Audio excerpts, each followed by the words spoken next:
حضرت نعمان ابن بشیر رضی اللہ تعالی عنہ اور حضرت زید ابن ثابت رضی اللہ تعالی عنہ، ان دونوں جلیل القدر صحابہ سے مشترکہ طور پر یہ حدیث شریف مروی ہے جو میں آپ کے سامنے پیش کرنے جا رہا ہوں۔ سرور کائنات صلی اللہ علیہ وسلم نے فرمایا، ثلاث لا یغل علیہن قلب مومن، ثلاث لا یغل علیہن قلب مومن، تین باتیں ایسی ہیں، تین چیزیں ایسی ہیں، ان تین باتوں کے بارے میں، تین چیزوں کے بارے میں کسی مومن کا دل دھوکے اور فریب میں مبتلا نہیں ہو سکتا۔ انتہائی سچی باتیں ہیں۔ وہ تین باتیں کیا ہیں؟ نمبر ایک، آقا انعامدار علیہ السلام نے ارشاد فرمایا، اخلاص العمل للہ تعالی، جو بھی کام کرو اللہ اور رسول کو راضی کرنے کے لیے خلوص و للہیت کے ساتھ کرو۔ ہر کام کے اندر خلوص و للہیت ہونی چاہیے، ہمارے اندر اخلاص ہونا چاہیے۔ اگر ہم یہاں پر اخلاص کے ساتھ بیٹھے ہیں، اس کا اجر اللہ تبارک و تعالی اپنے شان انداز سے عطا فرمائیں۔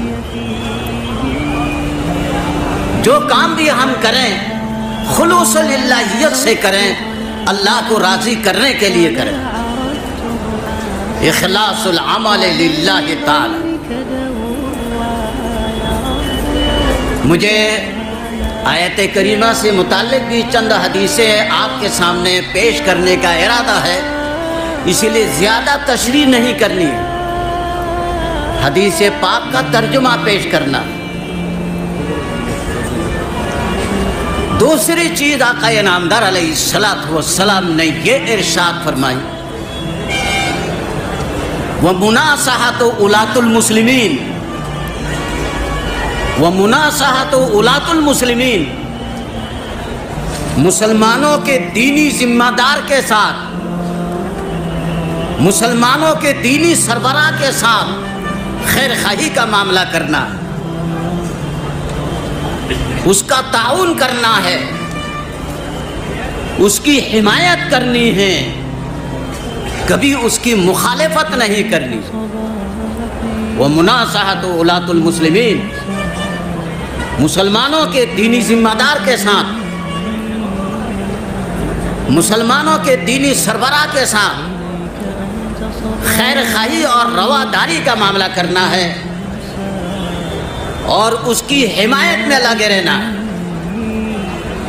اگر تم یہ کام کرو گے تو تم کسی قسم کے دھوکے اور فریب میں مبتلا نہیں ہو سکتے۔ تیسری چیز، آقا انعامدار علیہ السلام نے ارشاد فرمایا، وَلُزُومُ جَمَاعَةِ الْمُسْلِمِينَ، مسلمانوں کے سواد اعظم، مسلمانوں کی بڑی جماعت کو لازم پکڑنا۔ حضرت سید الکونین علیہ السلام نے کسی زرین ہدایت امت کے سامنے پیش فرمایا، اور آج ہم دیکھ رہے ہیں کہ آسام کے ان علاقوں میں حضرت اقدس مولانا عبدالجلیل چودھری صاحب رحمۃ اللہ علیہ کے زمانہ سے حضرت شیخ الاسلام مولانا حسین احمد مدنی علیہ رحمہ کی سرپرستی میں یہاں سلسلہ شروع ہوا ہے، کام کا سلسلہ شروع ہوا۔ انہوں نے یہاں پر عمارت شریعہ قائم فرمائی اور امیر شریعت کے اشارے پر آسام کا ایک بڑا حصہ جمع ہو جاتا ہے۔ لزوم جماعت المسلمین ومناصحۃ اولاۃ المسلمین، حضور نے فرمایا مسلمانوں کی دینی سربراہ کے ساتھ خیرخواہی کا معاملہ کرنا، ان کے ساتھ رواداری کا معاملہ کرنا ہے، مناصحۃ ولاۃ المسلمین کا منظر نظر آتا ہے، ولزوم جماعت المسلمین کا منظر بھی یہاں نظر آتا ہے۔ یہاں چند سال پہلے باہر کھیتوں میں ایک بڑا اجتماع ہوا ہے اس مدرسہ کا، ایسا بڑا اجتماع ہوا جیسا کہ بڑے تبلیغی اجتماع ہے، ماشاءاللہ۔ ہاں، حضرت اقدس مولانا طیب الرحمن صاحب رحمۃ اللہ علیہ کی سرپرستی میں وہ اجتماع ہوا، اور اسی مدرسہ کا اجتماع ہوا، اور پورے ہندوستان کے اندر کسی مدرسہ کا اجتماع ہم نے کہیں بھی اتنا بڑا کبھی کہیں نہیں دیکھا۔ اجلاس ست سالہ دیکھا تھا،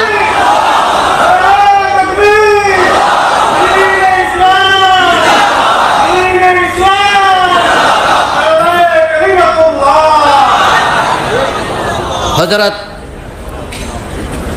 دارالعلوم دیوبند کے 7 سالہ اجلاس ہوا تھا، اس میں دیکھا تھا حضرت اقدس مولانا علی میاں صاحب نور اللہ مرکزہ کا بیان میں نے اپنی کانوں سے سنا ہے۔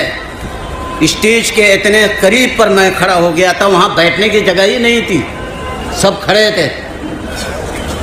مولانا علی میاں صاحب رحمۃ اللہ علیہ کا جملہ تھا کہ اگر گستاخی نہ ہو میں یہ کہنے کی جرأت کروں گا کہ آج مجھے میدان عرفات کا منظر نظر آ رہا ہے۔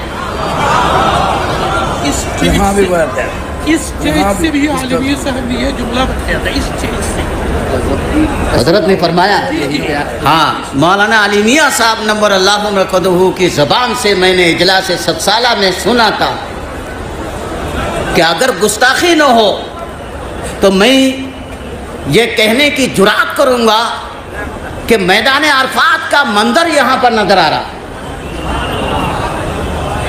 کہ ایک مدرسہ کا جلسہ میں نے دارالعلوم دیوبند کے 7 سالہ اجلاس کے بعد پہلی مرتبہ دیکھا تھا، وہ میدان میں جو بڑا ملوہ میں جو بڑا اجتماع ہوا تھا۔ یہ اجتماعات کیسے ہوئے؟ ان اکابر اور بزرگوں کی سرپرستی، ان کی روحانی طاقت کے ذریعے سے۔